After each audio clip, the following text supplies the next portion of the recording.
Hello, আপনারা কেমন আছেন সকলে? কণা বিশ্বাস কিচেনে আপনাদের সকলকে স্বাগতম। আজকে আমি কলা দিয়ে ইউনিক একটা রেসিপি তৈরি করব। দুটো কলা নিয়েছি, এভাবে একটু ছেঁচে নিলাম কলা দুটোকে। দেখুন, তারপরে আমি কলাটা জলে ভিজিয়ে রাখবো। আর আমি নিয়েছি অনেকগুলো মটর ডাল। আমি কিন্তু প্রায়ই রান্নায় আমার মটর ডালটা ব্যবহার করি, কারণ মটর ডালটা খুব উপকারী আর গ্যাসেরও কোনো সমস্যা হয় না। যতই মটর ডাল খাই না কেন আমার কোনো গ্যাসের সমস্যা হয় না। ব্লেন্ডার করে নিয়েছি, ব্লেন্ডারে ভালো করে মিহি হয়নি দেখে আবার আমি ডালটাকে অনেকটা সময় ধরে পাটায় বেটে একদম মিহি করে নিলাম, কারণ মিহি ডালটা ছাড়া আমার এই রেসিপিটা সুন্দর হবে না।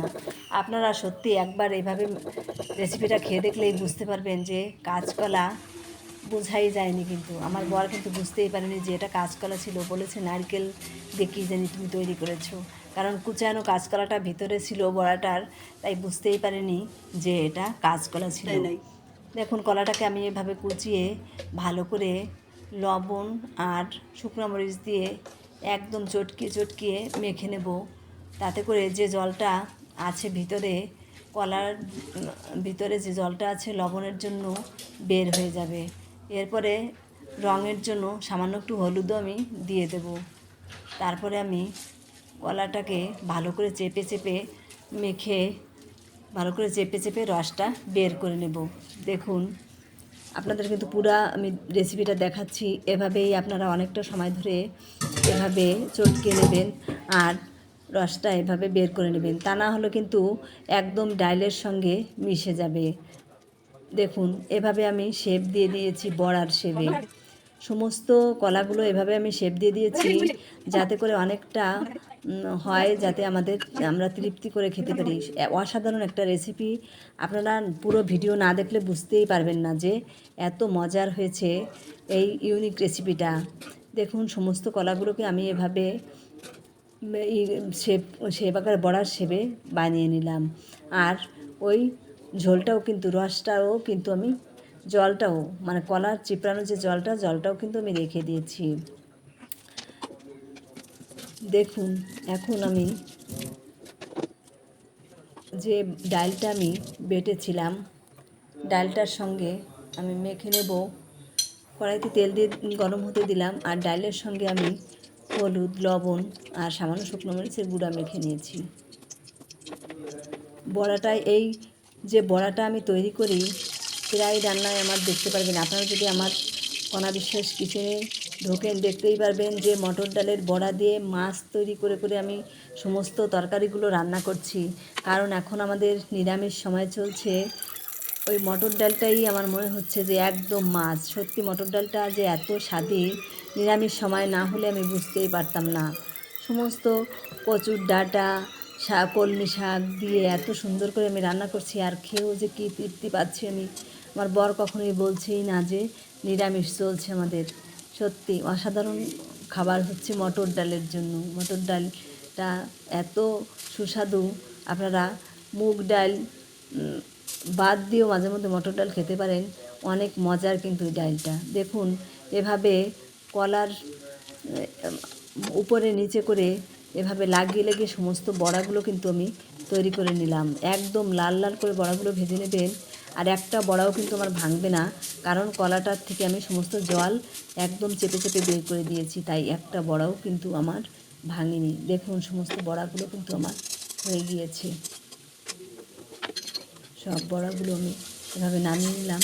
একটু তেলের দরকার ছিল, তাই উপর দিয়ে আর একটু তেল দিয়ে দিলাম, কারণ প্রতিদিন এই রেসিপিটা তৈরি করা যায় না। আজকে শুক্রবারের দিন, তাই আমি একটু সময় নিয়েই ডালটা বেটে রেসিপিটা তৈরি করলাম। আর পোলাও ভাত রান্না করেছিলাম, এত মজা করে খেয়েছে সকলে, অনেক ভালো খেয়েছে। দেখুন, এখন সামান্য তেল দিয়ে দেবো, কারণ বড়ায় আমার অনেকটা তেল গিয়েছিল, তাই সামান্য একটু তেল দিয়ে দিলাম। তেলটা একটু গরম হতে দিয়ে দিয়েছি।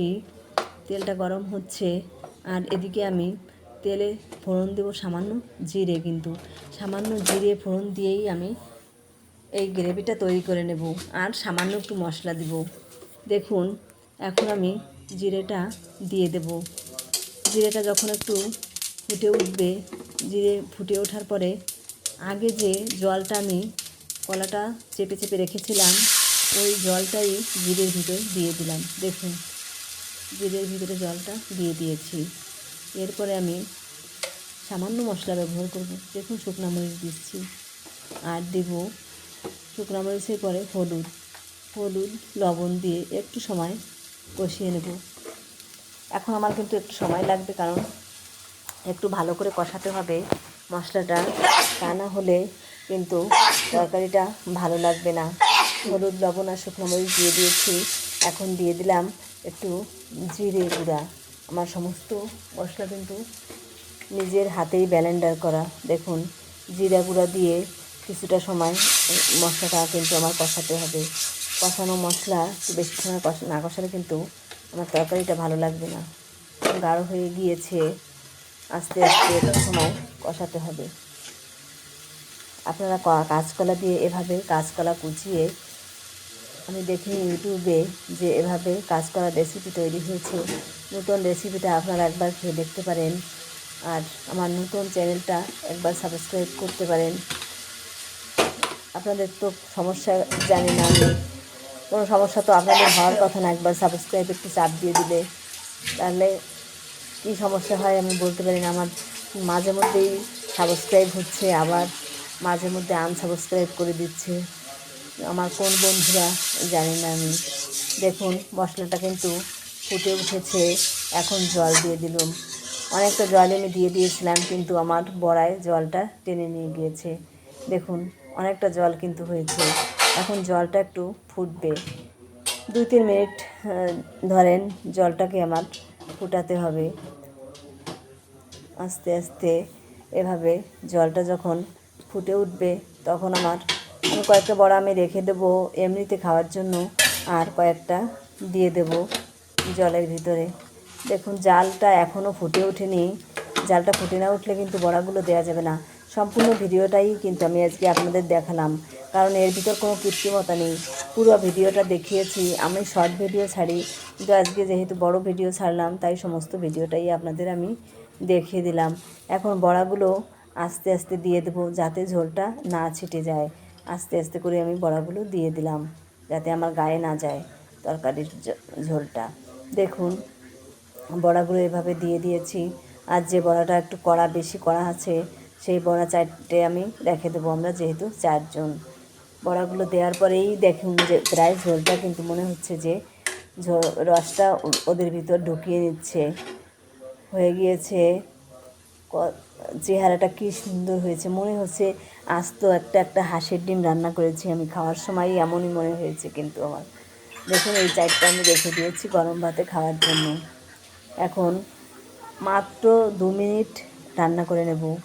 আমি যে সময়টা আমার এখানে দেখিয়েছি, আমার ওই সময়টাই প্রায় লেগেছে রান্নায়। তার থেকে তেমন বেশি সময় কিন্তু আমার লাগেনি, কারণ পুরো রান্নাটাই আমি আপনাদের দেখিয়েছি।